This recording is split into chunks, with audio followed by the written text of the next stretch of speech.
춘추 시대의 사상과 공자와 그의 제자들의 언행을 기록한 유교 경전 논어는 인생에서 직면하는 모든 문제인 공부, 성장, 관계, 처세 등을 망라하고 있어서 누구나 한 번쯤은 꼭 읽어야 할 고전으로 손꼽힙니다. 우리가 살면서 겪는 인생의 고통은 대부분 다른 사람과의 관계에서 발생합니다. 인간은 사회적 동물이기 때문에 상대방에게 인정받고 다른 사람들이 자신의 진심을 알아주기를 원하기 마련입니다. 그런데 만약 다른 사람이 나를 알아주지 않으면 어떻게 해야 할까요?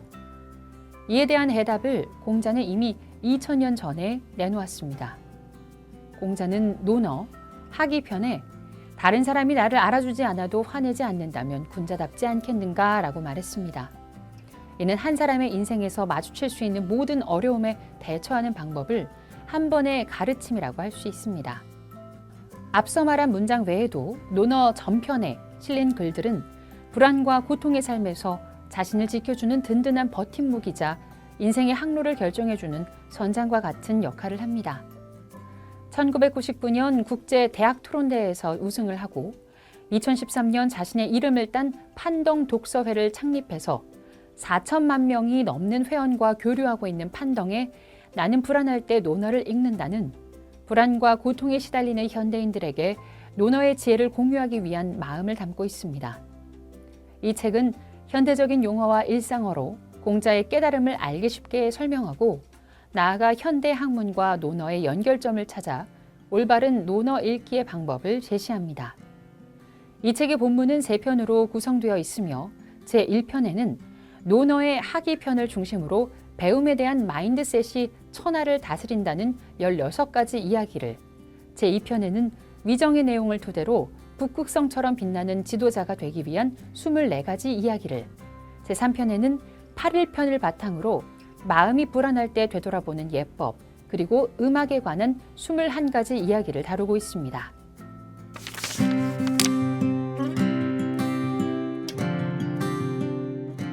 저자는 자신이 운영하는 독서회에서 종종 선생님이 읽어주는 책을 매일 듣는데도 어째서 제 삶은 더 좋아지지 않는 걸까요? 라는 질문을 받았다고 합니다. 그런 질문이 생긴 이유는 배우기만 하고 익히지 않기 때문입니다. 배운다는 것은 지식을 이해하는 것이고 익힌다는 건 배운 지식을 응용하고 실천하는 것입니다. 평상시 우리가 마주하는 배움에 대한 어려움은 2가지로 생각해 볼 수 있습니다. 첫 번째는 아예 배우지 않으려는 경우이고 2번째는 배우기만 하고 응용과 실천을 통해서 자신의 것으로 만들려 하지 않는 경우입니다. 논어 제1편인 하기의 첫 문장은 배우고 제때 익히면 즐겁지 아니한가, 친구가 먼 곳에서 찾아오니 기쁘지 아니한가, 사람들이 알아주지 않아도 화내지 아니하니 군자답지 아니한가 라는 내용으로 시작됩니다. 저자는 배우고 제때 익힌다라는 문장으로 공부의 어려움에 대처하는 방법을, 친구가 먼 곳에서 찾아온다라는 문장으로 사람과 협력하고 대응하는 법을, 사람들이 알아주지 않아도 화내지 아니하니 군자답지 아니한가라는 문장으로 수련의 경지가 무엇인지를 자세히 설명합니다. 이와 함께 이 3가지 문장을 항상 마음에 새기고 살아간다면 삶에서 가장 어렵고 피할 수 없는 문제를 만났을 때 당황하지 않을 것이라 강조합니다.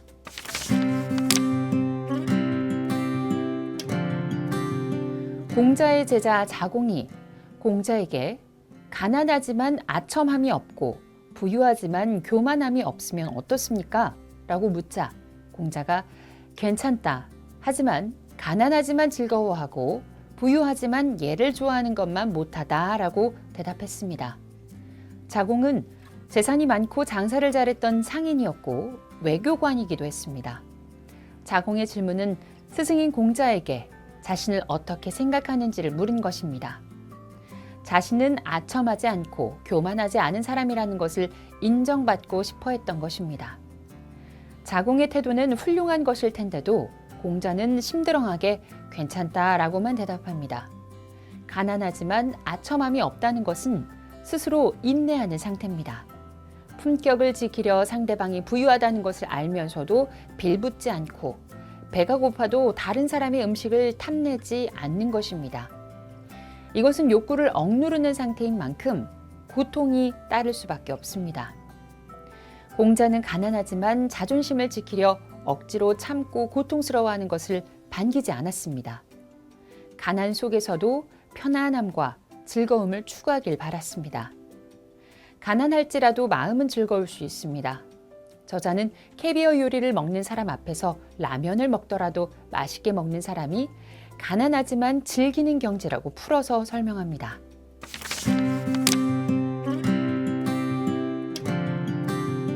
노자는 큰 나라를 다스리는 것은 작은 생선을 삶는 것과 같다라고 했습니다. 작은 생선 여러 마리를 넣고 삶으면 여러 마리가 겹쳐 있어 잘 익지 않으니 자꾸 뒤적이게 됩니다. 그러면 생선살이 터지고 뭉개집니다. 작은 생선을 뒤집듯이 통치자가 작은 일을 사사건건 간섭하다가는 나라 전체가 흔들릴 수 있으니 가만히 지켜보는 게 가장 바람직하다는 것이 노자의 정치관입니다. 나라를 다스리는 것은 간단한 일이 아닙니다. 복잡한 공정이며 복잡한 시스템입니다. 부분을 파악하는 것에 집중하는 단순 시스템은 전체를 통제하기가 어렵습니다. 단순 시스템이 자동차를 제조하는 것이라면 복잡 시스템은 숲을 키우는 것이라 할 수 있습니다.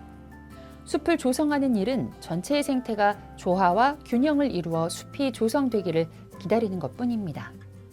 한마디로 우리가 파악하고 간섭할 수 있는 부분이 아주 적은 것입니다. 순자는 임금이 자질구레한 것까지 파악하는 걸 좋아하며 모든 일이 황폐해진다라고 했습니다.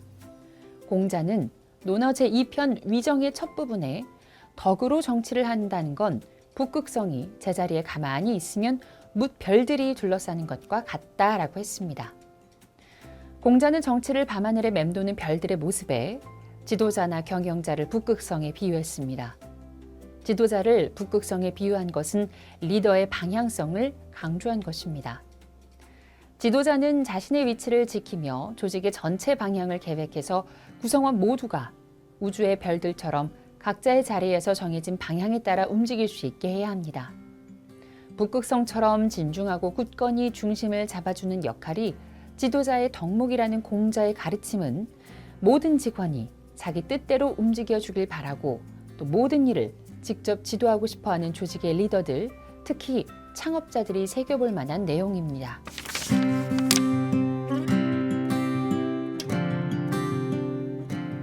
맹자는 사람을 살피는데 눈동자보다 더 좋은 것은 없다. 눈은 악한 마음을 숨기지 못한다.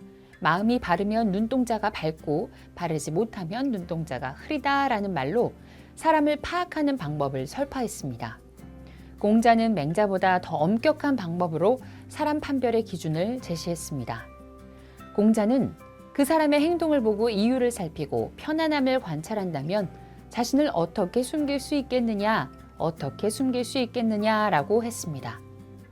그 사람의 행동을 보고 이유를 살피고 편안함을 살핀다는 각각의 맥락은 그 사람의 사명, 비전, 가치관을 요약해 이해할 수 있습니다.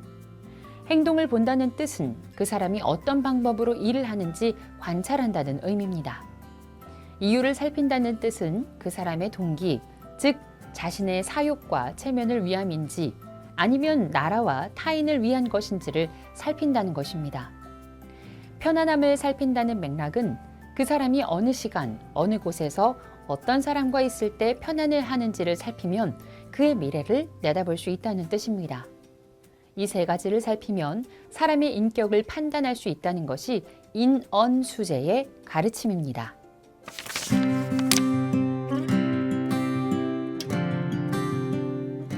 공자는 논어 8일편에 사람이 어질지 못하면 예를 어떻게 하며 사람이 어질지 못하면 악을 어떻게 하겠는가라고 했습니다.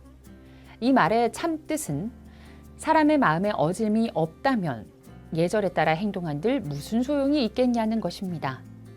어질다는 것은 다른 사람과 공감할 수 있다는 의미입니다. 나아가 온화하고 사랑이 충만한 상태를 이릅니다. 어짐의 반대는 둔함입니다.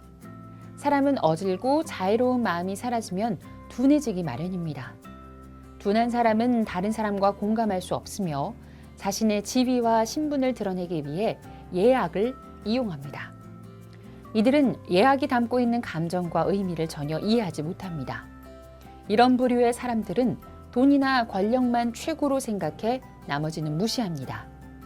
음악회에서 음악은 듣지 않고 기념사진만 찍는데 여념이 없는 사람들의 행동은 음악회에 다녀왔다는 사실을 자랑하기 위함일 뿐입니다.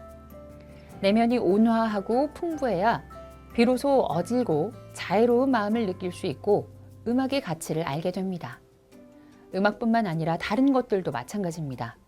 어질지 않으면 좋은 차를 몰고 또 좋은 옷을 입어도 풍기는 분위기는 천박해 보일 수밖에 없습니다. 이 어진 마음, 즉 인이 본질이고 예학교육은 보조적인 교육 방법이라는 것이 공자가 논어의 8일편을 통해 말하고자 하는 바의 핵심입니다.